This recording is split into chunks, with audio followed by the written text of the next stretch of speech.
జగన్మోహన్ రెడ్డి గారు ఎందుకమ్మా మూడు రాజధానులని ఈ ప్రాంతాన్ని అంతా ఇంత యుద్ధం చేయడం ఆయనకి ఏమైనా లాభం చేకూరిందా? అసలు ఏం సాధించారు? ఏమీ లేదు. గుప్పుడు మట్టి కూడా వేయలేదు.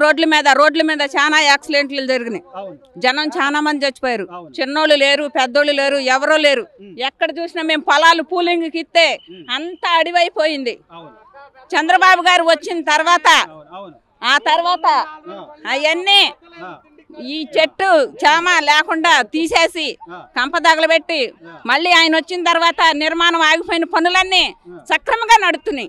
జనమందరం ఇప్పుడు అన్నం తింటున్నారు. కావాలనే మేము ఇచ్చామండి. కంపెనీలు వస్తాయని మేము చనిపోయినా కూడా మా బిడ్డలు బాగుండాలి, మా బిడ్డల భవిష్యత్తు బాగుండాలి అని చెప్పేసి మేము ఇచ్చుకున్నందుకు మా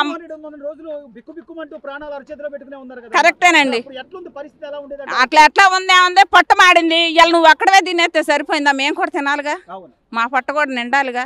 నీవు ఒక్కడ పొట్ట నింపుకుంటే సరిపోద్దా? జనం అందరూ పొట్ట నింపాలి, జనం అందరినీ చూసుకోవాలి.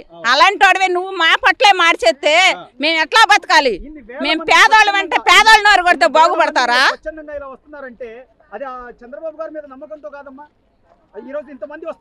నమ్మకం పని చేస్తారని, మాకు అభివృద్ధి చెందిద్దని మా ఆకాంక్షతో మా ఆశతో మేము వస్తున్నాం సార్. అన్న 5 ఏళ్లలో కనీసం ఎక్కడా పనులు జరగకుండా అమరావతి నిర్మాణాలు ఎన్ని ఇబ్బందులు పెట్టారో, ఆ రైతులు పడ్డ గొస కానీ, లేకపోతే వాళ్ళు ఉద్యమ శిబిరాలకు అంకితమైపోయిన పరిస్థితి కానీ, ఇప్పుడు మళ్ళీ అమరావతిని మళ్ళీ పూర్వవైపు వచ్చే దిశగా అడుగులేస్తున్నారు.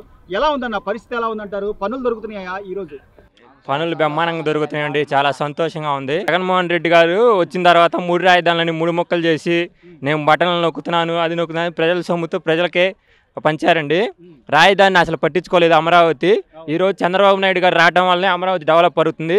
ఈరోజు పునర్నిర్మాణం చేసుకుంటున్నాం. మనం భావితరాల భవిష్యత్తు కోసం మన రాజధాని నిర్మాణం జరగడం కోసం చంద్రబాబు నాయుడు గారు 15 సంవత్సరాలు ఉంటే మన రాష్ట్రం అభివృద్ధి జరుగుతుంది. మళ్ళీ ఇంకోసారి జగన్మోహన్ రెడ్డి గారు వస్తే మనం కష్టాల్లోకి వెళ్ళిపోతాం. అందుకని చెప్పి 15 సంవత్సరాలు చంద్రబాబు నాయుడు గారే పరిపాలన చేయాలని కోరుకుంటున్నాం మేము. నేను మళ్ళీ వస్తా, 4 ఏళ్ళు కళ్ళు మూసుకోండి, అసలు ఇక్కడ ఈ ప్రభుత్వం ఏం చేయట్లేదు అది ఇదని చెప్పి జగన్మోహన్ రెడ్డి గారు ఒకటే ఇచ్చేస్తున్నారు కదమ్మా. ఎక్కడ జరిగినా ఎక్కడ ఏ ప్రాణం పోయినా కూడా ఆయన అక్కడికి వెళ్ళి మీకు ₹1 కోటి రావాలి, డబ్బులు ఎంతసేపు డబ్బులే తప్ప రాష్ట్రం అభివృద్ధి జరుగుతుందా లేదా ఏంది ఆయన పట్టించుకోరంటారా? ఇవన్నీ ఆయన పట్టించుకోరండి. ఇదిగో మనకు అగపడుతున్నాయి. రాజధాని ఎక్కడ కట్టలేదు, చంద్రబాబు నాయుడు గారు కట్టినవన్నీ ఆపేశారు. మనకు అగపడుతున్నాయి ఎమ్మెల్యే క్వార్టర్స్ కావచ్చు, హైకోర్టు కావచ్చు, ఇవన్నీ మనకు అగపడుతున్నాయి, కళ్ళకు అగపడుతున్నాయి. ఇక్కడ జనం ఎవరు పిచ్చోళ్ళు లేరు. మనకి ఇవన్నీ ఆపేసి రాజధాని రైతుల్ని అనేక రకాలుగా ఇబ్బంది పెట్టి అనేక రకాలుగా నరక యాత్ర అనుభవించారు. వాళ్ళు 33,000 ఎకరాలు స్వచ్ఛందంగా ఇచ్చారు. ఇచ్చినా సరే జగన్మోహన్ రెడ్డి గారు వాళ్ళని ఏడిపించారు వైజాగ్ వెళ్ళాలని. అక్కడ జనం సొమ్ముతో వైజాగ్ బీచ్ దగ్గర రిషికొండని కట్టారు. అక్కడ కొనుక్కొని పరిపాలన చేయాలని కళ్ళగన్నారు. ఆ కళ నిజంగా లేదని చెప్పి ఈరోజు ఏపీని సర్వనాశనం చేయడానికి ఇంకా కళలు గంటనే ఉండరు. ఆ కళలు నిజం కావు. ఈ అమరావతి రాజధాని నిర్మాణం కోసం ఈరోజు మోడీ గారు వస్తున్నారు. దీన్ని పార్లమెంట్లో చట్టం చేయబోతున్నాం. ఈ చట్టం చేసిన తర్వాత జగన్మోహన్ రెడ్డి కాదు కదా, ఎవరు వచ్చినా సరే ఈ రాజధానిని పరిపాలన చేయాల్సిందే. 15 సంవత్సరాలు పవన్ కళ్యాణ్ గారు, చంద్రబాబు నాయుడు గారు ఈ 15 సంవత్సరాలు రాజధానిని పూర్తి చేస్తారు.